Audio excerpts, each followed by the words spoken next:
Doctor healthy sleep ಅಂತ ಹೇಳಿದ್ರೆ ಏನು? ನಿದ್ದೆ ಡಿಸ್ಟರ್ಬೆನ್ಸ್ ಆಗ್ತಾನೆ ಇರುತ್ತೆ ವಿ ಡು ವೇರಿಯಸ್ ಕಾಸಸ್. ಸ್ಕೂಲಲ್ಲಿ ತುಂಬಾ ಸ್ಟ್ರೆಸ್ ಇತ್ತು, having a get together at home, so it of course ಮಕ್ಕಳಿಗೆಲ್ಲ ಎಫೆಕ್ಟ್ ಆಗುತ್ತೆ. ಈಗ ಪ್ರಾಪರ್ ಆಗಿ ನಮಗೆ ನಿದ್ದೆ ಆಗಿಲ್ಲ ಅಂತ ಹೇಳಿದಾಗ ಅದು ಹೇಗೆ ನಮ್ಮ ಮೆಂಟಲ್ ಹೆಲ್ತ್ ನ ಮೇಲೆ ಎಫೆಕ್ಟ್ ಅನ್ನ ಮಾಡುತ್ತೆ? Sleep contributed to anxiety depression, ಇಲ್ಲ anxiety depression causing sleep issues ಅಂತ difficult. It's quite a difficult question to answer. ಈಗ ಕೆಲವರಿಗೆ ಒಂದು ದಿನ ನಿದ್ದೆಗೆಟ್ರು ನೆಕ್ಸ್ಟ್ ಡೇ ಒಂದು ರೀತಿ ಫ್ರೆಶ್ ಡೇ ಸ್ಟಾರ್ಟ್ ಮಾಡಿದ್ದೀನಿ ಅನ್ನೋ ತರಾನೇ ಇರೋದಿಲ್ಲ. ನಿದ್ದೆ ಕಮ್ಮಿ ಆದಾಗ ಲ್ಯಾಕ್ ಆಫ್ ಕಾನ್ಸಂಟ್ರೇಷನ್, ಮೋಟಿವೇಶನ್ ಇರೋದಿಲ್ಲ, you are unable to concentrate on things and memory issues. ರಾತ್ರಿ 12-1 ಗಂಟೆ ಆಗೋ ತನಕನೂ ನಿದ್ದೆ ಬರೋದಿಲ್ಲ, ಲೈಕ್ ಏನೇ ಮಾಡಿದ್ರು ನಿದ್ದೆ ಬರೋದಿಲ್ಲ ಅಂತ ಹೇಳ್ತಾರೆ. They get lot of negative thoughts. ಈ ಒಂದು ಕಡೆ ನಿದ್ದೆ ಬರ್ತಾ ಇಲ್ಲ, ಒಂದು ಕಡೆ ಓವರ್ ಥಿಂಕಿಂಗು. ನನಗೆ 4 to 5 hours ನಿದ್ದೆ ನಾನು ಮಾಡಿದ್ದೀನಿ, ನಂಗೆ ಅಷ್ಟೇ ಸಾಕಾಗುತ್ತೆ. We need to respect our body and brain. ಮತ್ತೆ ಸ್ಲೀಪ್ ರೆಸ್ಪೆಕ್ಟ್ ಕೊಡಲೇಬೇಕು. ಮೊಬೈಲ್ ಸ್ಕ್ರೀನ್ ಅನ್ನ ನೋಡ್ತಾ ಇರ್ತಾರೆ, ಸೊ ಆ ಲೈಟ್ ಹೇಗೆ ನಮ್ಮ ಬ್ರೈನ್ ಮೇಲೆ ಎಫೆಕ್ಟ್ ಅನ್ನ ಮಾಡುತ್ತೆ? ಮೊಬೈಲ್ ನೋಡೋದು, ಟಿವಿ ನೋಡೋದು, ಲಾಂಗ್ ಟರ್ಮ್ ಟಿವಿ ನೋಡೋದ್ರಿಂದ ಕಾರ್ಟಿಸಾಲ್ ಲೆವೆಲ್ಸ್ ಅನ್ನೋದು ಬ್ರೈನ್ ಅಲ್ಲಿ ಜಾಸ್ತಿ ಆಗುತ್ತೆ.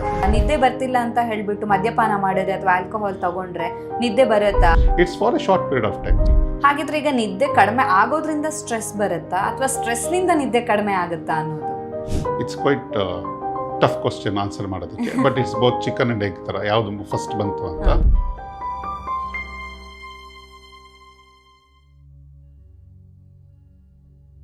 ನಮಸ್ತೆ, ನೀವು ನೋಡ್ತಾ ಇದ್ದೀರಾ ವಿಜಯ ಕರ್ನಾಟಕ. ನಾನು ರಕ್ಷಾ ಕೋಟ್ಯಾನ್. ಯಾರು ನೆಮ್ಮದಿಯಾಗಿ ನಿದ್ದೆ ಮಾಡ್ತಾರೋ ಅವರೇ ನಿಜವಾದ ಶ್ರೀಮಂತರು ಅಂತ ಹೇಳ್ತಾರೆ. ಯಾಕೆಂತ ಹೇಳಿದ್ರೆ ನಮಗೆ ಎಷ್ಟೇ ದುಡ್ಡು ಕೊಟ್ಟರೂ ಕೂಡ ನೆಮ್ಮದಿಯಾಗಿರುವಂಥ ನಿದ್ದೆ ಸಿಗೋದಿಲ್ಲ. ಆದರೆ ಇತ್ತೀಚಿನ ದಿನಗಳಲ್ಲಿ ನಾವು ದುಡ್ಡು ಮಾಡ್ತಾ ಇದ್ದೀವಿ, ಆದರೆ ನಿದ್ದೆ ಕಡಿಮೆ ಮಾಡ್ತಾ ಇದ್ದೀವಿ. ಸೊ ಈ ನಿದ್ದೆ ಕಡಿಮೆ ಮಾಡೋದ್ರಿಂದಾಗಿ ಯಾವೆಲ್ಲ ಆರೋಗ್ಯ ಸಮಸ್ಯೆಗಳು ಬರುತ್ತೆ, ವಿಶೇಷವಾಗಿ ನಾವು ನೋಡೋದಾದರೆ ನಮ್ಮ ಮೆಂಟಲ್ ಹೆಲ್ತಿಗೆ ಅಥವಾ ಮಾನಸಿಕ ಆರೋಗ್ಯದ ಮೇಲೆ ಈ ಒಂದು ನಿದ್ದೆ ಕಡಿಮೆ ಮಾಡುವಂಥದ್ದು ಯಾವ ರೀತಿಯಾಗಿ ಪರಿಣಾಮವನ್ನು ಬೀರುತ್ತೆ, ಈ ವಿಚಾರದ ಬಗ್ಗೆ ಹೆಚ್ಚಿನ ಮಾಹಿತಿಯನ್ನು ತಿಳಿಸ್ಕೊಡೋದಕ್ಕೆ ಇವತ್ತು ನಮ್ಮ ಜೊತೆ ಇದ್ದಾರೆ doctor Vinod Sriram, senior consultant, adult psychiatrist and addiction specialist, Marga mind care, Yelahanka, Bangalore. Doctor, ಕಾರ್ಯಕ್ರಮಕ್ಕೆ ಸ್ವಾಗತ. ನಮಸ್ಕಾರ. Thank you. Doctor, healthy sleep ಅಂತ ಹೇಳಿದ್ರೆ ಏನು, ಇದ್ರ ಬಗ್ಗೆ ತಿಳಿಸ್ಕೊಡಿ. ಸ್ಲೀಪ್ ಅನ್ನೋದು biological parameter. So everybody should have essential sleep and it goes in phases. First ಬಂದು NREM ಸ್ಲೀಪ್ ಅಂತ ಹೇಳ್ತೀವಿ, ಮತ್ತು REM ಸ್ಲೀಪ್ ಅಂತ ಹೇಳಿ there are various other stages of sleep ಇದೆ. But for discussion will use only 2 stages. ಅದು NREM sleep ಮತ್ತು REM sleep. NREM sleep is around 70 to 80% of sleep. REM sleep ಬಂದು 25% of sleep. ಇದು ಸೈಕಲ್ಸಲ್ಲಿ 24 when you sleep it goes in cycles. So 8 to 9 cycles is considered as good sleep. Okay. So ಹಾಗಿದ್ರೆ healthy sleep ಅಂತ ಬಂದಾಗ ಅವ್ರು ಎಷ್ಟು hour ನಿದ್ದೆ ಮಾಡ್ತಾರೆ ಅನ್ನೋದು ಇಂಪಾರ್ಟೆಂಟ್ ಆಗುತ್ತಾ ಅಥವಾ ಡಿಸ್ಟರ್ಬೆನ್ಸ್ ಇಲ್ಲದೆ ನಿದ್ದೆ ಮಾಡ್ತಾರೆ ಅನ್ನೋದು ಇಂಪಾರ್ಟೆಂಟ್ ಆಗುತ್ತಾ ಅಂತ? ಸೊ ಇದನ್ನು we should consider in various stages ಥರ. Initially, let's consider children. They should have 8 to 9 hours of cycles of this sleep anta. So each cycle lasts for 60 to 90 minutes. So they should have this NREM and REM sleep continuously for 8 to 9 cycles. Then if you consider students and teenagers, they should have less amount of sleep. So they will be okay with fewer amount of cycles. But as age progresses, REM and NREM sleep, less amount of sleep also is okay. Okay. So age group ನ ಪ್ರಕಾರ ಅವರಿಗೆ ನಿದ್ದೆ ಬೇಕಾಗುತ್ತೆ ಅಂತ. So ಮಕ್ಕಳಿಗೆ ಜಾಸ್ತಿ ಬೇಕಾಗುತ್ತೆ. ಹೌದು, ಸೈಕಲ್ಸ್ ಆಫ್ NREM ಸ್ಲೀಪ್ ಜಾಸ್ತಿ ಬೇಕಾಗುತ್ತೆ. ಓಕೆ. ಒಂದ್ ವೇಳೆ ಈಗ ಸ್ಲೀಪ್ ಅಲ್ಲಿ ಏನಾದ್ರು ಪ್ರಾಬ್ಲಮ್ ಆಯ್ತು ಅಥವಾ ನಿದ್ದೆ ಕಡಿಮೆ ಆಯ್ತು ಅಂತ ಹೇಳಿದಾಗ ಅದು ಹೆಲ್ತ್ ಮೇಲೆ ಹೇಗೆ ಎಫೆಕ್ಟ್ ಅನ್ನ ಮಾಡುತ್ತೆ, ಸೊ ಲಾಂಗ್ ಟರ್ಮ್ ಅಲ್ಲೂ ಹೇಗೆ ಎಫೆಕ್ಟ್ ಅನ್ನ ಮಾಡುತ್ತೆ, ಇದ್ರ ಬಗ್ಗೆ ಹೇಳೋದು. ಸೊ ಅಗೇನ್ ಸ್ಲೀಪ್ ಡಿಸ್ಟರ್ಬೆನ್ಸ್ನ let's consider divide into 3 stages ಥರ. ಒಂದು ಸೈಕಾಲಜಿಕಲ್ ಫ್ಯಾಕ್ಟರ್ಸು, ನಿದ್ದೆ ಡಿಸ್ಟರ್ಬೆನ್ಸ್ ಆಗ್ತಾನೆ ಇರುತ್ತೆ, we do various causes. Let's consider children and psychological causes ಅಂತ. So having a bad day, ಸ್ಕೂಲಲ್ಲಿ ತುಂಬ ಸ್ಟ್ರೆಸ್ ಇತ್ತು, having a get together at home, so it of course ಮಕ್ಕಳಿಗೆಲ್ಲ ಎಫೆಕ್ಟ್ ಆಗುತ್ತೆ. ಸೊ ಒಂದಿನ ಕ್ಯಾಚಪ್ ಆದರೆ ಆ ಸ್ಲೀಪ್ ಎಸೆನ್ಷಿಯಲ್ ಆಗುತ್ತೆ. ಬಟ್ ಇಟ್ಸ್ ಪರ್ಸಿಸ್ಟೆಂಟ್ ಆಗಿ ಇದ್ದರೆ ಯು ಶುಡ್ ಅಂಡರ್ಲೈನ್ ಕಾಸಸ್ಗೆ ರೂಲ್ ಔಟ್ ಮಾಡಬೇಕಾಗುತ್ತೆ ಮಕ್ಕಳಲ್ಲಿ. ಸೊ ಟೀನೇಜರ್ಸಲ್ಲಿ peer pressure, problems with studies and exams. So all this affects sleep. As adults ಅಂತ ಹೇಳಿದ್ರೆ they'll have their job stresses and ಕೆಲಸದ ಒತ್ತಡ ಇದ್ದೇ ಇರುತ್ತೆ. ಮತ್ತೆ various other factors which is contributing both financially or relationship issues. All this contributes to stress factors. Old age ಬರ್ತಾ medications, chronic pain, all these reasons contribute to sleep disturbances in old age. Okay. ಹಾಗಿದ್ರೆ ಈಗ ನಿದ್ದೆ ಕಡಿಮೆ ಆಗೋದ್ರಿಂದ stress ಬರುತ್ತಾ ಅಥವಾ stress ನಿಂದ ನಿದ್ದೆ ಕಡಿಮೆ ಆಗುತ್ತಾ ಅನ್ನೋದು? It's quite tough question answer ಮಾಡೋದಕ್ಕೆ, but it's both chicken and egg ಥರ ಯಾವುದು ಫಸ್ಟ್ ಬಂತು ಅಂತ. ಸೊ ಸ್ಲೀಪ್ ಚೆನ್ನಾಗಿ ಆಯಿತು ಅಂತ ಹೇಳಿದ್ರೆ you will be able to relax more, able to recover from more ಅಂತ, because it's again related to the brain. Okay, so ಬ್ರೈನಲ್ಲಿ there is some chemicals that's been secreted to relax your body. So NREM ಸ್ಲೀಪಲ್ಲಿ body relaxes more and it heals more ಅಂತ ಹೇಳ್ತೀವಿ. So REM ಸ್ಲೀಪಲ್ಲಿ it's hormonal and memory consolidation ಆಗುತ್ತೆ. So it's helpful for both REM and NREM sleep should B in particular order, that is circadian rhythm ಅಂತ ಹೇಳ್ತೀವಿ. Resetting the biological clock, it help in that way. Okay. So ನಮಗೀಗ ನಿದ್ದೆ ಕಡಿಮೆ ಆಯಿತು ಅಂತ ಹೇಳಿದ್ರೆ ಆರೋಗ್ಯ ಸಮಸ್ಯೆ ಬರುತ್ತೆ ಅನ್ನುವಂಥದ್ದು ನಮಗೆ ಕಾಮನ್ ಆಗಿ ಗೊತ್ತಿರುವಂಥದ್ದು. ಆದರೆ ನಾವು ಈ ಒಂದು ಇಂಟರ್ವ್ಯೂನಲ್ಲಿ ಪರ್ಟಿಕ್ಯುಲರ್ ಆಗಿ ಫೋಕಸ್ ಮಾಡ್ತಾ ಇರುವಂಥದ್ದು ಮೆಂಟಲ್ ಹೆಲ್ತ್ನ ಮೇಲೆ ಅಥವಾ ನಮ್ಮ ಮಾನಸಿಕ ಆರೋಗ್ಯದ ಮೇಲೆ ಅದು ಹೇಗೆ ಪರಿಣಾಮವನ್ನು ಬೀರುತ್ತೆ ಅಂತ. ಈಗ ಪ್ರಾಪರ್ ಆಗಿ ನಮಗೆ ನಿದ್ದೆ ಆಗಿಲ್ಲ ಅಂತ ಹೇಳಿದಾಗ ಅದು ಹೇಗೆ ನಮ್ಮ ಮೆಂಟಲ್ ಹೆಲ್ತ್ನ ಮೇಲೆ ಎಫೆಕ್ಟನ್ನು ಮಾಡುತ್ತೆ ಅಂತ ಹಾಗಿದ್ರೆ. Okay, so let's consider anxiety ಮತ್ತು ಡಿಪ್ರೆಷನ್. ಸೊ ಆಂಗ್ಸೈಟಿ ಡಿಪ್ರೆಷನಲ್ಲಿ ಕೋರ್ ಸಿಂಟಮು ಲೆಸ್ ಸ್ಲೀಪ್ ಅಂತ ಹೇಳ್ತೀವಿ. ಸೊ ವಿಚ್ ಸ್ಟಾರ್ಟೆಡ್ ಫಸ್ಟ್ ಅಂತ. So sleep contributed to anxiety depression, ಇಲ್ಲಾಂದ್ರೆ anxiety depression causing sleep issues ಅಂತ it's quite a difficult question to answer. But patients present ಮಾಡಿದಾಗ, so will see chronic ಆಗಿ they would have struggled with lot of stress and everything. Sleep would have been one of the factors where things have led to depression. So sleep correct ಮಾಡಿದ್ರೆ it recover very fast. On the other hand, depression or anxiety is causing the core symptoms of depression ಮತ್ತು anxiety treat ಮಾಡಿದ್ರೆ it will correct the sleep issues. So it's quite a tough question to answer whether it's anxiety or ಇದು ಅಂತ. Okay, ಹಾಗಿದ್ರೆ ನಮಗೆ ಹೆಚ್ಚು ಕೋಪ ಬರೋವಂಥದ್ದು ಅಥವಾ depression ಆಗೋದು, ಆಂಗ್ಸೈಟಿ, ಸೊ ಇದಕ್ಕೂ ಕಡಿಮೆ ನಿದ್ದೆ ಆಗೋದಕ್ಕೂ ಕನೆಕ್ಷನ್ಸ್ ಇದೆ ಅಂತ, ಸ್ಟ್ರಾಂಗ್ ಕನೆಕ್ಷನ್ಸ್ ಇದೆ ಅಂತ ಹೇಳ್ಬೋದಾ? So less sleep due to what the factors it could be mental health problems. ನಿದ್ದೆ ಕಮ್ಮಿ ಆದಾಗ ಲ್ಯಾಕ್ ಆಫ್ ಕಾನ್ಸಂಟ್ರೇಷನ್ನು, ಮೋಟಿವೇಶನ್ ಇರೋದಿಲ್ಲ, you are unable to concentrate on things and memory issues. For example you can do routine activities, ನೀವು ದಿನನಿತ್ಯ ಮಾಡೋ ಕೆಲಸಗಳು ಮಾಡೋಕ್ಕಾಗಲ್ಲ. So ಆದ್ದರಿಂದ ಈ ಸಮಸ್ಯೆಗಳು ಬರುತ್ತೆ ಅಂತ. ಓಕೆ, ಈಗ ಕೆಲವರಿಗೆ ಒಂದು ದಿನ ನಿದ್ದೆಗೆಟ್ಟರು ನೆಕ್ಸ್ಟ್ ಡೇ ಒಂದು ರೀತಿ ಮೂಡೇ ಸರಿ ಇರೋದಿಲ್ಲ, ಫ್ರೆಶ್ನೆಸ್ ಇರೋದಿಲ್ಲ. ಅಂದರೆ ಇವತ್ತು ನಾನು ಫ್ರೆಶ್ ಡೇ ಸ್ಟಾರ್ಟ್ ಮಾಡಿದ್ದೀನಿ ಅನ್ನೋ ಥರನೇ ಇರೋದಿಲ್ಲ. ಸೊ ಒಂದು ದಿನ ನಿದ್ದೆಗೆಟ್ಟರು ಕೂಡ ನಮ್ಮ ಮೈಂಡ್ನ ಮೇಲೆ ಅದು ಎಫೆಕ್ಟನ್ನು ಮಾಡುತ್ತೆ ಅಥವಾ ಬ್ರೈನ್ ಮೇಲೆ ಎಫೆಕ್ಟ್ ಆಗುತ್ತಾ ಅಂತ? Okay, brain is A very special organ. So it runs in cycles and it has to be respected. So when you don't respect your brain circadian rhythm, it disturbs the circadian rhythm, it affects the biological clock. So biological clock disturb adaga, of course it causes and it gives signals that you are stressed, you will not be able to concentrate, ಸ್ವಲ್ಪ irritability. It shows all the features of that I need more rest anta. Brain also gives you enough signals. So you should have enough for this. Doctor, ಈಗ ಇನ್ನು ಕೆಲವ್ರಿಗೆ ಏನಾಗುತ್ತೆ ಅಂತ ಹೇಳಿದ್ರೆ ನಿದ್ದೆ ಮಾಡೋದಕ್ಕೆ ಹೋಗ್ತಾರೆ. ಈಗ 10 ಗಂಟೆಗೆ ಬೆಡ್ಗೆ ಹೋದರೂ ಕೂಡ ರಾತ್ರಿ 12-1 ಗಂಟೆ ಆಗೋ ತನಕನೂ ನಿದ್ದೆ ಬರೋದಿಲ್ಲ. ಲೈಕ್ ಏನೇ ಮಾಡಿದ್ರೂ ನಿದ್ದೆ ಬರೋದಿಲ್ಲ ಅಂತ ಹೇಳ್ತಾರೆ. ಆ ಟೈಮಲ್ಲಿ ಒಂದಿಷ್ಟು ನೆಗೆಟಿವ್ ಥಾಟ್ಸ್ಗಳು, ಬೇಡದೇ ಇರೋ ಯೋಚನೆಗಳು, ಹೆದರಿಕೆ, ಸೊ ಇದೆಲ್ಲ ಉಂಟಾಗುತ್ತೆ. ಯಾವ ಕಾರಣಕ್ಕೋಸ್ಕರ ಈ ಥರ ಆಗುತ್ತೆ ಅಂತ ಹೇಳ್ಬಿಟ್ಟು? ಕ್ರಾನಿಕ್ ಇನ್ಸೋಮ್ನಿಯಾ ಅಂತ ಹೇಳ್ತೀವಿ. That is initial insomnia. ಮಲಗಿದ ತಕ್ಷಣ ನಿದ್ದೆ ಬರೋದಿಲ್ಲ. ಇಟ್ ಟೇಕ್ಸ್ 4 to 5 hours ನಿದ್ದೆ ಹೋಗೋದಕ್ಕೆ. ಸೊ ಆ ಫ್ರೀ ಟೈಮಲ್ಲಿ when they have time, they are spending the time on their own, ಅಂದರೆ they get lot of negative thoughts. ಈ ಒಂದು ಕಡೆ ನಿದ್ದೆ ಬರ್ತಾ ಇಲ್ಲ, ಒಂದು ಕಡೆ ಓವರ್ ಥಿಂಕಿಂಗು. ಸೊ ಈ ಥಾಟ್ಸ್ ಬಂದ್ಬಿಟ್ಟು mostly it will be negative thoughts. So ಆ ನೆಗೆಟಿವ್ ಥಾಟ್ಸ್ ಬಂದಾಗ ದೇ ಬಿಕಮ್ ಡಿಸ್ಟ್ರೆಸ್ಡ್. ಆ ಡಿಸ್ಟ್ರೆಸ್ಸಿಂದ ಮತ್ತೆ ನಿದ್ದೆ ಕೆಡುತ್ತೆ. So that anxiety symptoms start ಆಗುತ್ತೆ. And why initial insomnia start ಆಗಿದೆ ಅಂತ ಹೇಳಿ ಕಾರಣ ಹುಡುಕಬೇಕಾಗುತ್ತೆ. It could be depression, anxiety, stresses, anything else. So that needs to be isolated. Okay, so ನಿದ್ದೆ ಬರದೇ ಇರೋ ಕಾರಣದಿಂದನೇ ಈ ರೀತಿ ಬೇಡವಾಗಿರೋ ಯೋಚನೆಗಳು ಅಥವಾ ನೆಗೆಟಿವ್ ಥಾಟ್ಸ್ಗಳೆಲ್ಲ ಅದೇ ಕಾರಣಕ್ಕೋಸ್ಕರನೇ ಬರುತ್ತೆ ಅಂತ ಹೇಳಿಬಿಟ್ಟು. ಓಕೆ, ಬಟ್ ಈಗ ಇನ್ನು ಕೆಲವ್ರು ಏನು ಹೇಳ್ತಾರೆ ಅಂದರೆ ನನಗೆ 4 to 5 hours ನಿದ್ದೆ ನಾನು ಮಾಡಿದ್ದೀನಿ, ನಂಗೆ ಅಷ್ಟೇ ಸಾಕಾಗುತ್ತೆ, ನಾನು ಡೈಲಿ ಅಷ್ಟೇ ಮಾಡ್ತೀನಿ, ರಾತ್ರಿ ಎಷ್ಟೇ ಇದು ಮಾಡಿದರೂ ಕೂಡ ಟ್ರೈ ಮಾಡಿದ್ರು ರಾತ್ರಿ ಬೇಗ ಮಲ್ಗೋಕ್ಕಾಗಲ್ಲ, ಬೆಳಗ್ಗೆ ಬೇಗ ಹೋಗಲೇಬೇಕು. ಈಗ ಜಾಬಿಗೆ ಹೋಗಬೇಕು ಅಂತ ಹೇಳಿದ್ರೆ ಒಂದು 7 to 7 o'clock ಅಟ್ಲೀಸ್ಟ್ ಏಳಲೇಬೇಕಾಗತ್ತೆ. So they have only 4 to 5 hours of sleep ಅಷ್ಟೇ ಇರುತ್ತೆ. ಬಟ್ ಸ್ಟಿಲ್ ಇಲ್ಲ, ನಾನು ಫ್ರೆಶ್ ಆಗಿದ್ದೀನಿ ಅಂತ ಹೇಳ್ತಾರೆ. ನಿಜವಾಗಿಯೂ ಅವ್ರಿಗೆ ಅಷ್ಟೇ ಸಾಕಾಗುತ್ತಾ ಅಥವಾ ಅವ್ರ ಬಾಡಿಯಲ್ಲಿ ಏನಾದರೂ ಚೇಂಜಸ್ ಆಗ್ತಾ ಇರತ್ತಾ ಅವ್ರಿಗೆ ಗೊತ್ತಿಲ್ದಂಗೆ ಹೇಗೆ ಅಂತ? ಇನಿಷಿಯಲಿ ಯಂಗ್ಸ್ಟರ್ಸಲ್ಲಿ they are able to compensate the sleep. They will have energy levels ಜಾಸ್ತಿ ಇರುತ್ತೆ, ಮೋಟಿವೇಶನ್ ಲೆವೆಲ್ಸ್ ಜಾಸ್ತಿ ಇರುತ್ತೆ. But as the time progresses age also contributes to their tiredness, exhaustion ಎಲ್ಲ. So but we need to respect our body and brain. ಮತ್ತು ಸ್ಲೀಪ್ಗೆ respect ಕೊಡಲೇಬೇಕು. So 8 to 9 hours of compulsory sleep is essential for everybody, almost ಎಲ್ಲರಿಗೂ ಬೇಕಾಗುತ್ತೆ. So ನನಗೆ 4 to 5 hours sleep ಅಷ್ಟೇ ಸಾಕು ಅಂತ ಹೇಳಿದ್ರೆ you are affecting your biological clock and circadian rhythm ಅಂತ ಹೇಳ್ತೀವಿ. ದಟ್ ಈಸ್ ಬೋತ್ ಎಫೆಕ್ಟೆಡ್ ಅಂದರೆ you will become more anxious, more restless, unable to focus on task, concentration levels ಕಮ್ಮಿ ಆಗುತ್ತೆ. You will be able to recognise 4 to 5 hours ಅಂತ sleep ಅಂತ ಎಲ್ಲರೂ ಹೇಳ್ಕೊಂಡು ಓಡಾಡ್ತಾರೆ. But actually you are damaging your own sleep cycle. Okay, ಅಷ್ಟು ಸಾಕಾಗೋದಿಲ್ಲ. ಬರೀ 5 hour ನಿದ್ದೆ ಅಥವಾ 6 hour ನಿದ್ದೆ ಸಾಕಾಗೋದಿಲ್ಲ. ಅಂದ್ರೆ ಮಿನಿಮಮ್ ಅಂದ್ರೆ ಒಂದು 7 hour ನಿದ್ದೆ ಬೇಕಂದ್ರೆ 7 to 8 hours ಆಫ್ ಸ್ಲೀಪ್ ಬೇಕೇ ಬೇಕಾಗುತ್ತೆ ಅಂತ.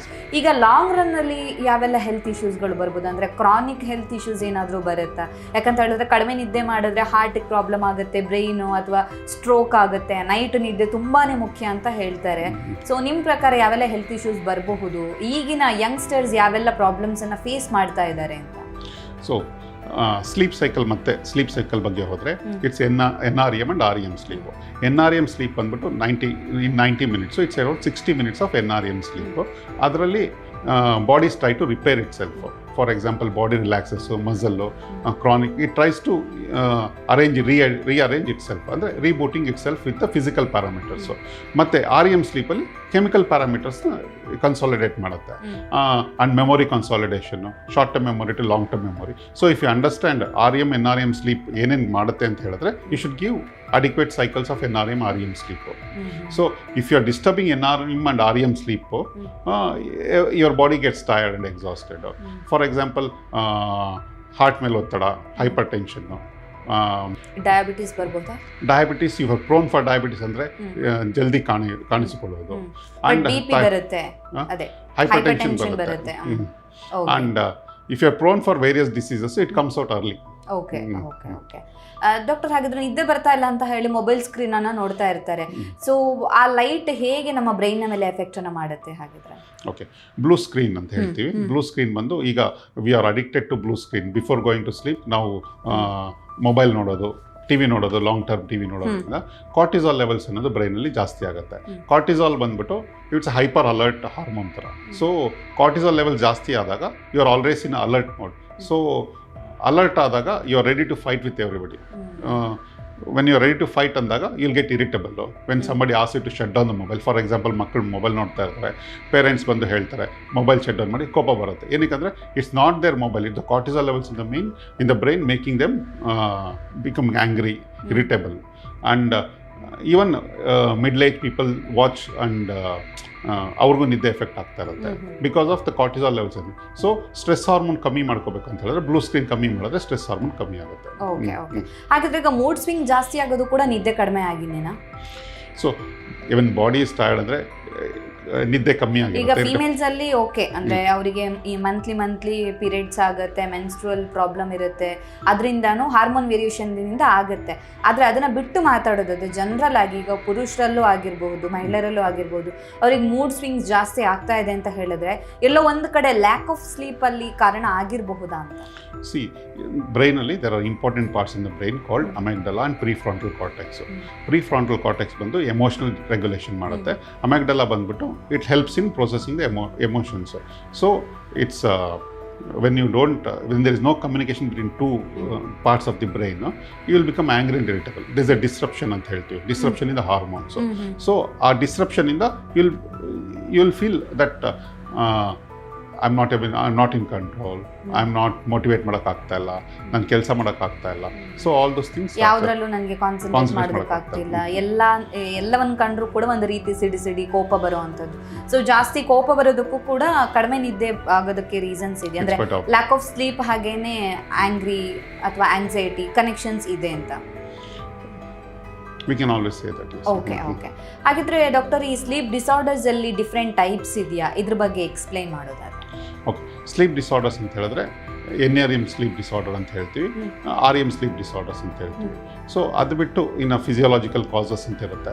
So if you are overweight, your ನಾವು ಬ್ರೀತ್ ಮಾಡೋದಕ್ಕೆ ಕಷ್ಟ ಆಗುತ್ತೆ. ಆವಾಗ you'll get up in the sleep, ಅಂದರೆ ನಿದ್ದೆ ಹೋಗಿದ ತಕ್ಷಣ your muscle start relaxing and snoring ಜಾಸ್ತಿ ಆಗ್ಬಿಟ್ಟು ಉಸಿರು ಕಟ್ಟಿ ಎದ್ದೊಳ್ತಾರೆ. That is sleep apnoea syndrome. ಅದು ಫಿಸಿಕಲ್ ಕಾಸಸ್. ಸೈಕಾಲಜಿಕಲ್ ಕಾಸಸ್ ಬಂದು ಆಂಗ್ಸೈಟಿ, ಓವರ್ ಥಿಂಕಿಂಗು, ಡಿಪ್ರೆಷನ್ನು ಮತ್ತು ಬೈಪೋಲಾರ್ ಡಿಸಾರ್ಡರ್ಸು, ಇವೆಲ್ಲನೂ ನಿದ್ದೆ ಎಫೆಕ್ಟ್ ಮಾಡುವ diseases. So if you treat all these disorders will be able to sleep better. Okay okay. ಹಾಗಿದ್ರೆ obesity ಅಥವಾ body weight ಜಾಸ್ತಿ ಆಗ್ತಾ ಇದೆ ಅಂದರೆ ಅವ್ರದ್ದು ಏಜಿಗಿಂತ ಮೀರಿ ಬಾಡಿ ವೆಯ್ಟ್ ಜಾಸ್ತಿ ಆಗ್ತಾ ಇದೆ ಅಂತ ಹೇಳಿದಾಗ ಡೆಫಿನೆಟ್ಲಿ ಅದು ಸ್ಲೀಪ್ ಮೇಲೆ ಎಫೆಕ್ಟ್ ಆಗುತ್ತೆ ಅಂತನಾ ಸರ್? ಹೌದು. ಈಗೇನಂದರೆ ಉಸಿರಾಟದಲ್ಲಿ ಬ್ಲಾಕ್ ಆಗುತ್ತೆ. ಈ ಉಸಿರಾಟದ ಬ್ಲಾಕ್ ಆದಾಗ ಆಕ್ಸಿಜನ್ ಲೆವೆಲ್ಸ್ ಕಮ್ಮಿ ಆಗಿ you will get up in a shock. So it's once the sleep disturb ಆದಮೇಲೆ you will not be able to go back to sleep because will start having. So ಈ sleep continues ಆಗಿ chronic ಆಗಿ ಇದ್ದರೆ you will be tired, exhausted in the morning. So at that time you should be able to see a doctor who will be going to help you to sort it. Okay okay. ಹಾಗಿದ್ರೆ ಕೆಲವರು ನನ್ನ ನಿದ್ದೆನೇ ಬರ್ತಿಲ್ಲ ಅಂತ ಹೇಳಿಬಿಟ್ಟು alcohol ತಗೋತಾರೆ, ಅಂದರೆ ಅದನ್ನೇ reason ಆಗಿ ಆಲ್ಕೋಹಾಲ್ ತಗೋತಾರೆ. ನಿಜವಾಗಿಯೂ ಹೌದಾ? ನಿದ್ದೆ ಬರ್ತಿಲ್ಲ ಅಂತ ಹೇಳಿಬಿಟ್ಟು ಮದ್ಯಪಾನ ಮಾಡಿದ್ರೆ ಅಥವಾ ಆಲ್ಕೋಹಾಲ್ ತಗೊಂಡ್ರೆ ನಿದ್ದೆ ಬರುತ್ತಾ? ಇದು ಎಷ್ಟರ ಮಟ್ಟಿಗೆ ಬ್ರೈನ್ನ ಮೇಲೆ ಎಫೆಕ್ಟನ್ನು ಮಾಡುತ್ತೆ ಅಂತ? Alcohol you should use it as a pleasure drink. So alcohol ನಿದ್ದೆಗೆ ಕಾಂಟ್ರಿಬ್ಯೂಟ್ ಮಾಡುತ್ತೆ initially, but as you start drinking more and more of alcohol, ಅಂದರೆ ಆಲ್ಕೋಹಾಲ್ ಕ್ವಾಂಟಿಟಿ ಜಾಸ್ತಿ ಮಾಡ್ಕೊಂಡು ಹೋಗ್ತಾ ಇದ್ರೆ it will not help you with the sleep. It causes you more irritability. Initially alcohol ಸ್ವಲ್ಪ benzodiazepine brain ರಿಸೆಪ್ಟರ್ಸಲ್ಲಿ ಕೆಲಸ ಮಾಡಿ it will help you to sleep. But as you drink more and more dependency feature start ಆಗುತ್ತೆ. So alcohol is A not ಅಂದ್ರೆ ಅದು solution ಅಲ್ಲ ಅಂತ. Solution ಅಲ್ಲ. ನಿದ್ದೆ ಬರ್ತಾ ಇಲ್ಲ ಅನ್ನೋ ಕಾರಣಕ್ಕೆ ಅದು ಒಂದು ಸೊಲ್ಯೂಷನ್ ಆಗಿರೋದಿಲ್ಲ ಅಂತ. Okay okay. ಇನ್ನು ಕೆಲವ್ರಿಗೆ ಹೇಗಂದ್ರೆ ಡಾಕ್ಟರ್ ಈಗ ಟಯರ್ಡ್ ಆಗಿರ್ತಾರೆ, ಅಂದರೆ ಫಿಸಿಕಲಿನೂ ಟಯರ್ಡ್ ಆಗಿರ್ತಾರೆ, ಮೆಂಟಲಿನೂ ಆಫೀಸಲ್ಲಿ ಕೆಲಸ ಮಾಡಿ ಟಯರ್ಡ್ ಆಗಿರ್ತಾರೆ, ಬಟ್ ಸ್ಟಿಲ್ ನಿದ್ದೆ ಬರೋದಿಲ್ಲ. ಈಗ ಏನೋ ಕೆಲಸ ಮಾಡಿಲ್ಲ ಅಂತ ಹೇಳಿದ್ರೆ ನಿದ್ದೆ ಬರದಿರೋದಕ್ಕೆ ಒಂದು ಕಾರಣ ಇರುತ್ತೆ, but they are tired but still ಅವ್ರಿಗೆ ನಿದ್ದೆ ಬರ್ತಾ ಇಲ್ಲ ಅಂತ ಹೇಳಿದ್ರೆ ಅವ್ರ ಬಾಡಿಯಲ್ಲಿ ಏನು ಪ್ರಾಬ್ಲಮ್ ಆಗಿರ್ಬೋದು? ಬಯಾಲಜಿಕಲ್ ಪ್ರಾಬ್ಲಮ್ ಇರುತ್ತಾ, ಹೇಗೆ ಏನು ಅಂತ? ಅಂದರೆ body is tired, mind is hyperactive. There will be lots of chronic stress ಇಂದ, they will have lot of overthinking, too much of thinking process, ಹೆಚ್ಚು ಯೋಚನೆಗಳು. Cortisol levels in the brain has gone up significantly ಅಂತ. Cortisol levels ಅಂದರೆ alert hormone ಅಂತ ಹೇಳ್ತೀವಿ. So is already alert, though the body is weak, you are not able to. So you should find the root cause. What is the reason for why is not getting sleep. ಇದು continues ಆಗಿ ಹಾಗೆ ಬಿಟ್ಟರೆ it leads to chronic problems. So you should get it treated early by a psychiatrist. ನಿದ್ದೆ ಬರ್ತಿಲ್ಲ ಅಂತ ನಿದ್ದೆ ಮಾತ್ರೆ ತಗೊಳ್ಳೋವಂಥದ್ದು ಎಷ್ಟು ಮಟ್ಟಿಗೆ ಸರಿ ಅಂತ? ಓಕೆ, ನಿದ್ದೆ ಮಾತ್ರೆ ಅಂದಮೇಲೆ when you see a doctor, ಅಂದರೆ ಡಾಕ್ಟರ್ ಹತ್ರ ಹೋಗಿ ನಿದ್ದೆ ಬರ್ತಾ ಇಲ್ಲ ಅಂತ ಹೇಳಿದ್ರೆ ಇನಿಷಿಯಲಿ ಬ್ರೈನ್ ರೀಸೆಟ್ ಮಾಡಲು ಡಾಕ್ಟರ್ಸ್ ಪ್ರಿಸ್ಕ್ರೈಬ್ ಮಾಡ್ತಾರೆ. ಡಾಕ್ಟರ್ಸ್ ಕೊಡ್ತಾರೆ. It's for a short period of time so that you'll get adequate sleep ಅಂತ. But people tend to overtake the medications beyond prescription levels. Over the counter medicines ತಗೊಂಡಾಗ the efficacy of the medications comes down. ನೀವು 5 milligrams ಕಡೆ ತೊಗೊಳ್ತಾರೆ, 10 milligrams ಬೇಕಾಗುತ್ತೆ. Slowly ಇಲ್ become dependent on sleeping medications. So it's not A good recommended style of sorting your sleep problems. Okay okay. ಹಾಗಿದ್ರೆ ಯಾವಾಗ ಹಾಸ್ಪಿಟಲ್ಗೆ ಹೋಗಿ ತೋರಿಸ್ಬೇಕು ಅಂತ? ಯಾಕಂದ್ರೆ ನಮಗೆ ನಿದ್ದೆ ಬರ್ತಿಲ್ಲ ಅಂದಾಗ ಯಾರು ಅದನ್ನು ಹಾಸ್ಪಿಟಲ್ಗೆ ಹೋಗಿ ತೋರಿಸ್ಬೇಕು ಅನ್ನೋಷ್ಟು ಮಟ್ಟಿಗೆ ಸೀರಿಯಸ್ ಆಗಿ ಇರೋದಿಲ್ಲ. ಸೊ ಯಾವಾಗ ಹಾಸ್ಪಿಟಲ್ ಹೋಗಬೇಕು ಆ್ಯಂಡ್ ಯಾರನ್ನು ಮೀಟ್ ಆಗಬೇಕು? ಸೊ ಅದಕ್ಕಂತಲೇ ಡಾಕ್ಟರ್ಸ್ ಸ್ಪೆಷಲಿಸ್ಟ್ ಇರ್ತಾರೆ. ಸೊ ಯಾರನ್ನು ಮೀಟ್ ಆಗಬೇಕು ಅನ್ನುವಂಥ ಒಂದು ಡೌಟ್ಸ್ ಕೂಡ ಇರುತ್ತೆ. ಸೊ ಇದ್ರ ಬಗ್ಗೆ ಏನು ಹೇಳ್ತೀರಾ?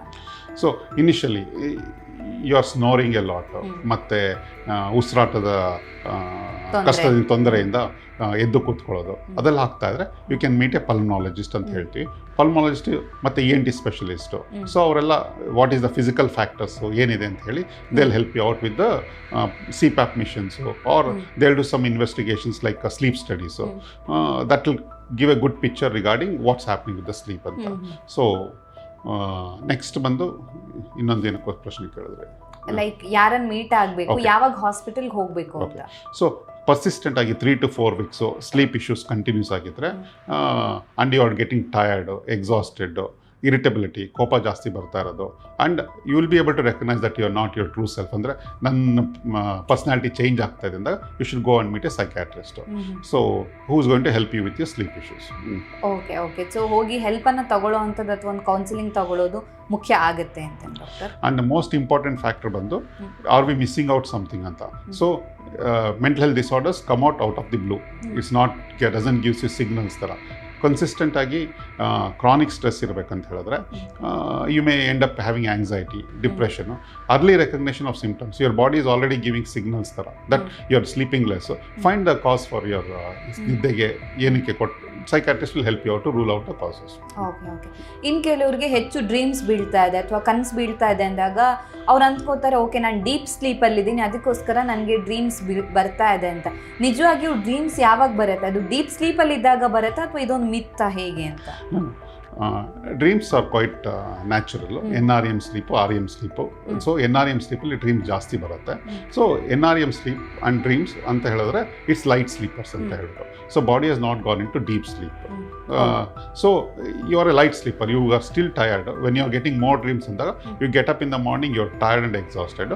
So you need to sort your sleep factors. ಅದೇ ಥರ ಪರ್ಸಿಸ್ಟೆಂಟ್ ಆಗಿ you are getting lot of dreams ಅಂದರೆ should go and see a psychiatrist to sort your sleep patterns. So ಹಾಗಿದ್ರೆ ಹೆಚ್ಚು ಕನಸು ಬೀಳ್ತಾ ಇದೆ ಅಥವಾ ಡ್ರೀಮ್ಸ್ ಬರ್ತಾ ಇದೆ ಅಂದಾಗ ಅದು ಏನೋ ಪ್ರಾಬ್ಲಮ್ ಅಲ್ಲ, ಹಾಗಿದ್ರೆ quite natural. It's quite natural, but persistent agi it's disturbing you, getting tired in the morning, exhausted ಆದರೆ you should go and see a psychiatrist. ಆ ಫ್ರೆಶ್ನೆಸ್ ಇಲ್ಲ, ಟೈರ್ಡ್ನೆಸ್ ಬೆಳಗ್ಗೆನೂ ಇತ್ತು ಅಂತ ಹೇಳಿದ್ರೆ ಟೆಸ್ಟ್ ಮಾಡಿಸ್ಬೇಕು ಅಂತ. ಇನ್ನು ಕೆಲವರಿಗೆ ನಿದ್ದೆ ಬೇಗನೆ ಬಂದ್ಬಿಡುತ್ತೆ, ಏನೋ ಪ್ರಾಬ್ಲಮ್ ಆಗೋದಿಲ್ಲ, ಬಟ್ ಇನ್ ಬಿಟ್ವೀನ್ ಮಧ್ಯರಾತ್ರಿ ಎಚ್ಚರ ಆಗುತ್ತೆ. ಕೆಲವರಿಗೆ ಒಂದು ಸ್ವಲ್ಪ ಸೌಂಡ್ ಆಗಂಗಿಲ್ಲ, ಎಚ್ಚರ ಆಗುತ್ತೆ. ಅಥವಾ ಇನ್ನು ಕೆಲವರಿಗೆ ಸೌಂಡ್ ಆದರೂ ಆಗದೆ ಇದ್ರು ಲೈಟ್ ಒಂದು ಸ್ವಲ್ಪ ಡಾರ್ಕ್ ಲೈಟ್ ಬಂದರೂ ಎಚ್ಚರ ಆಗುತ್ತೆ. ಸೊ ರಾತ್ರಿ ಟೈಮಲ್ಲಿ ಪದೇ ಪದೇ ಎಚ್ಚರ ಆಗುವಂಥದ್ದು ಕೂಡ ಅದು ಒಂದು ಸ್ಲೀಪ್ ಡಿಸ್ಟರ್ಬೆನ್ಸ್ ಆಗಿರುತ್ತಾ? ಹೀಗೆ ಅಂದರೆ ಇದರ ಹಿಂದೆ ಏನಾದರೂ ರೀಸನ್ಸ್ ಇದೆಯಾ ಅಂತ ಡಾಕ್ಟರ್? ಸ್ಲೀಪ್ ಡಿಸ್ಟರ್ಬೆನ್ಸ್ ನೈಟಲ್ಲಿ ಮಕ್ಕಳನ್ನ ಕನ್ಸಿಡರ್ ಮಾಡಿಕೊಂಡ್ರೆ they will have various other factors which is contributing to disturb sleep. Like bad day, ಸ್ಕೂಲಲ್ಲಿ ಹೋಮ್ವರ್ಕ್ ಜಾಸ್ತಿ ಆಯಿತು, not having a proper increase screen time. So ಅದೆಲ್ಲ ಕಾಂಟ್ರಿಬ್ಯೂಟ್ ಮಾಡುತ್ತೆ. ಟೀನೇಜರ್ಸ್ ತೊಗೊಂಡ್ರೆ they have various hormonal factors and peer pressure. So that affects their sleep cycle. So ಇನ್ನು old age ತೊಗೊಂಡ್ರೆ they'll be on chronic painkillers or pain relieving medications. Medications also contribute to less sleep. And using the bathrooms because of the bladder issues ಅವರೆಲ್ಲ ಮಧ್ಯೆ ಇದ್ದು urine pass ಮಾಡೋದಕ್ಕೆ ಹೋಗ್ತಾರೆ. So ಆ ಟೈಮಲ್ಲೂ ಕೂಡ ಸ್ಲೀಪ್ ಡಿಸ್ಟರ್ಬೆನ್ಸ್ ಆಗುತ್ತೆ ಅಂತ ಹೇಳ್ಬಿಟ್ಟು ಡಾಕ್ಟರ್. ಹಾಗಿದ್ರೆ ಈಗ ಹಾಸ್ಪಿಟಲ್ಗೆ ಹೋದ್ಮೇಲೆ ಇದಕ್ಕೆ ಡಯಾಗ್ನೋಸಿಸ್ ಟೆಸ್ಟ್ ಯಾವ ರೀತಿ ಆಗಿರುತ್ತೆ? ಈಗ ಒಬ್ಬ ಪರ್ಸನ್ಗೆ ನಿದ್ದೆ ಸಮಸ್ಯೆ ಆಗ್ತಾ ಇದೆ ಅಂದಾಗ ಈಗ ಎಲ್ರಿಗೂ ಒಂದೇ ಥರದ ನಿದ್ದೆ ಸಮಸ್ಯೆ ಇರುತ್ತೆ ಹೇಳೋಕ್ಕಾಗಲ್ಲ, ಅಂದರೆ ಇಂಡಿವಿಜುವಲ್ ಅದು ಡಿಫ್ರೆಂಟ್ ಆಗಿರ್ಬೋದು. ಸೊ ಟೆಸ್ಟ್ ಯಾವ ರೀತಿಯಾಗಿ ಮಾಡ್ತೀರಾ ಆ ಸಮಸ್ಯೆಯನ್ನು ಕಂಡು ಹಿಡಿಯೋದಕ್ಕೆ ಅಂತ?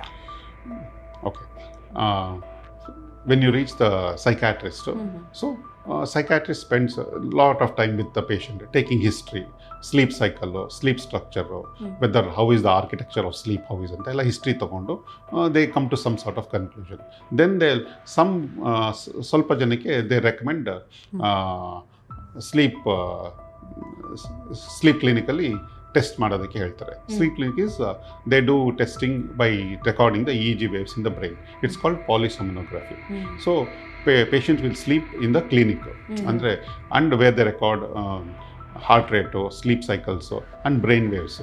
So that will give us a good picture regarding how best we can treat the patient. So ಎಲ್ಲಿ ಪ್ರಾಬ್ಲಮ್ ಆಗಿದೆ ಅನ್ನೋದನ್ನು ಫೈಂಡ್ ಔಟ್ ಮಾಡಿ then you are giving the treatment. Okay, so initially what we see based on the treatment, initially what we say will ask him based on the reports. ಈಗ ನಮ್ಮ EEG ರಿಪೋರ್ಟಲ್ಲಿ there are disturbances in the sleep spindles ಎಲ್ಲ ನೋಡ್ತೀವಿ. So it's more ಅಂತ ಹೇಳಿದ್ರೆ ಅದು ಕಮ್ಮಿ ಇದೆ ಅಂತ ಹೇಳಿದ್ರೆ, so based on that will think usually we prescribe some sedation ಅಂತ ಸೆಡೇಟಿವ್ ಮೆಡಿಕೇಶನ್ ಇದ್ರೆ ಮಾತ್ರೆಗಳು ಅಂತೇಳಿ ಟ್ರಯಲ್ಗೆ ಕೊಡ್ತೀವಿ. ಅದ್ರ ಜೊತೆ SSRIs ಅಂತ antidepressant medication that also contribute to sleep this. So that also helps with the sleep. So patient history ತಗೋತೀರ, ಅಂದರೆ ನಿಮಗೆ ಎಷ್ಟು ದಿನದಿಂದ ನಿದ್ರೆ ಸಮಸ್ಯೆ ಆಗ್ತಾ ಇದೆ, ಏನಾಗ್ತಾ ಇದೆ, ಸೊ ಆ ಥರ ಎಲ್ಲ ಹಿಸ್ಟ್ರಿ ತಗೊಂಡು ದೆನ್ ಟ್ರೀಟ್ಮೆಂಟ್ ಶುರು ಮಾಡ್ತೀರಾ? ನೋ. ಸೊ ಪೇಷಂಟ್ಸ್ ಎಷ್ಟೊಂದು ಪೇಷಂಟ್ ಬಂದಾಗ they come with when they reach a psychiatrist they have struggled for such a long time. So psychiatrist ಹತ್ರ ಬರೋದಕ್ಕೆ ಹಿಂಜರಿತಾರೆ.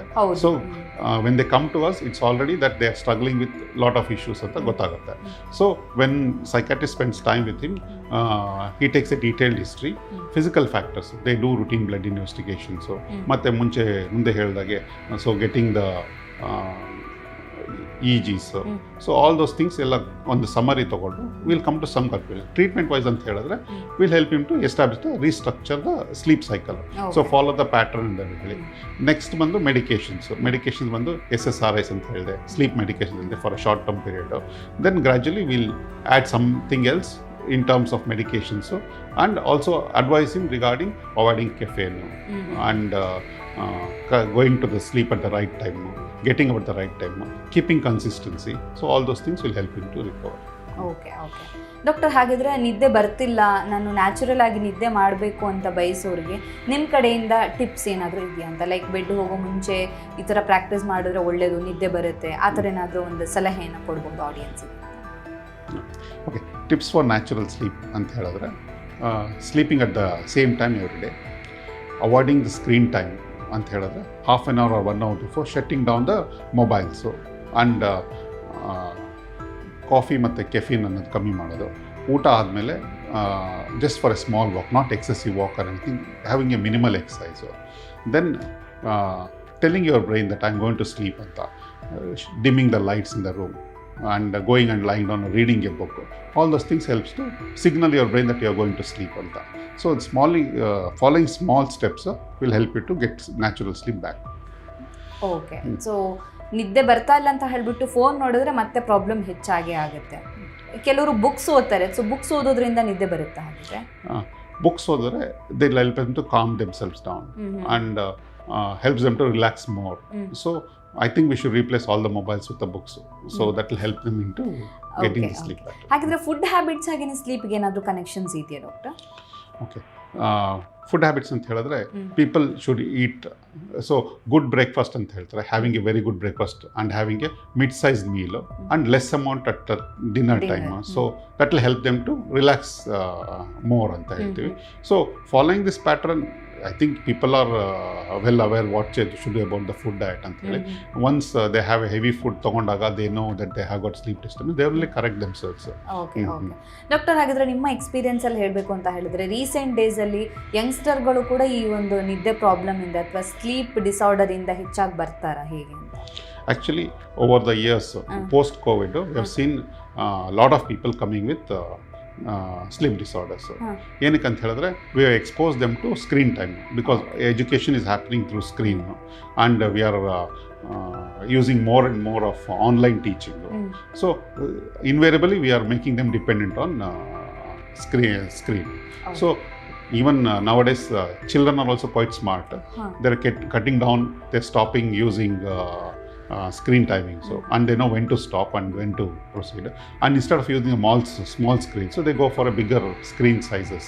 For example, watching on a laptop is better than small screen. So all those things contribute to how they recover from sleep issues.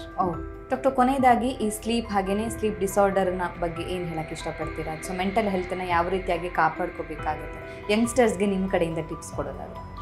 Okay, ನಿದ್ರೆ ಅನ್ನೋದು quite essential. So ನಿದ್ದೆ ಕಡಿಮೆ ಆದರೆ ಮೆದುಳಿನ ಮೇಲೆ stress ಅನ್ನೋದು ಜಾಸ್ತಿ ಆಗುತ್ತೆ. ಸ್ಟ್ರೆಸ್ ಜಾಸ್ತಿ ಆದಾಗ ಕಾರ್ಟಿಸಾಲ್ ಲೆವೆಲ್ಸ್ ಅನ್ನೋದು ಬ್ರೈನಲ್ಲಿ ಜಾಸ್ತಿ ಆಗುತ್ತೆ. ಕಾರ್ಟಿಸಾಲ್ ಲೆವೆಲ್ ಮೊದಲು ಹೇಳಿದಾಗೆ it's a stress hormone. So you will become more irritable, more hyperactive, unable to concentrate, and ನಿದ್ರೆ ಶಾರ್ಟ್ ಟರ್ಮ್ ಮೆಮೊರಿಯಿಂದ ಲಾಂಗ್ ಟರ್ಮ್ ಮೆಮೊರಿಗೆ ಪುಷ್ ಮಾಡಲು ನಿದ್ರೆ essential. So 8 to 9 hours of sleep is essential ಅಂತ ಹೇಳ್ಬೋದು. So sleeping before study and adequate study after good sleep is essential ಅಂತ ಹೇಳ್ಬೋದು. So avoiding blue screen ಅಂತ ಹೇಳಿದ್ರೆ ನೀವು ಮೊಬೈಲಲ್ಲಿ ಓದೋ ಬದಲು you should shift to laptops or bigger screens, so that you should be able to concentrate more. And the pattern ಅಂತ ಹೇಳಿದ್ರೆ ಮೊಬೈಲಲ್ಲಿ ಸ್ಕ್ರೋಲ್ ಮಾಡೋದು ಅಭ್ಯಾಸ ಆಗಿಬಿಟ್ಟಿರುತ್ತೆ. ಸೊ ಅದನ್ನು ಕಟ್ ಡೌನ್ ಮಾಡಿ, if you go for laptops or something, you should be able to cut down that pattern. So overall for students ಅಂತ ಹೇಳಿದ್ರೆ respect your sleep cycle, be aware of your biological clock, and control your circadian rhythm ಅಂತ ಹೇಳಿದ್ರೆ. So you sleep adequately, eat adequately, take enough rest, and you should be able to do well in the exams ಅಂತ ಹೇಳ್ಬೋದು. Okay, thank you so much doctor. ನಮ್ಮ ಇವತ್ತಿನ ಕಾರ್ಯಕ್ರಮದಲ್ಲಿ ನಿದ್ದೆ ಹಾಗೆಯೇ ನಿದ್ದೆ ಯಾವ ರೀತಿಯಾಗಿ ನಮ್ಮ ಮೆಂಟಲ್ ಹೆಲ್ತ್ ಅಥವಾ ಮಾನಸಿಕ ಆರೋಗ್ಯದ ಮೇಲೆ ಪರಿಣಾಮವನ್ನು ಬೀರುತ್ತೆ ಅನ್ನೋದ್ರ ಬಗ್ಗೆ ಹೆಚ್ಚಿನ ಮಾಹಿತಿಯನ್ನು ನಮ್ಮ ಆಡಿಯನ್ಸ್ಗೆ ತಿಳಿಸ್ಕೊಟ್ಟಿದ್ದೀರಾ. Thank you so much. Thank you. ನಮ್ಮ ಇವತ್ತಿನ ಕಾರ್ಯಕ್ರಮದಲ್ಲಿ ನಿದ್ದೆ ಹಾಗೆಯೇ ನಿದ್ದೆ ಕಡಿಮೆ ಆಯಿತು ಅಂತ ಹೇಳಿದ್ರೆ ಅದು ಯಾವ ರೀತಿಯಾಗಿ ನಮ್ಮ ಆರೋಗ್ಯದ ಮೇಲೆ ಪರಿಣಾಮವನ್ನು ಬೀರುತ್ತೆ, ಎಸ್ಪೆಷಲಿ ನಮ್ಮ ಮೈಂಡಿನ ಮೇಲೆ ಅಥವಾ ನಮ್ಮ ಡೇ ಟು ಡೇ ಆ್ಯಕ್ಟಿವಿಟೀಸ್ನ ಮೇಲೆ ಹೇಗೆ ಅದು ಪರಿಣಾಮವನ್ನು ಬೀರುತ್ತೆ ಅನ್ನೋದ್ರ ಬಗ್ಗೆ ಡಾಕ್ಟರ್ ನಮಗೆ ಹೆಚ್ಚಿನ ಮಾಹಿತಿಯನ್ನು ತಿಳಿಸ್ಕೊಟ್ಟಿದ್ದಾರೆ. ಆರೋಗ್ಯಕ್ಕೆ ಸಂಬಂಧಿಸಿದಂಥ ಹೆಚ್ಚಿನ ವಿಡಿಯೋಗಳನ್ನು ನಮ್ಮ ವಿಜಯ ಕರ್ನಾಟಕ ಹೆಲ್ತ್ ಪೇಜ್ನಲ್ಲಿ ನೀವು ನೋಡಬಹುದು.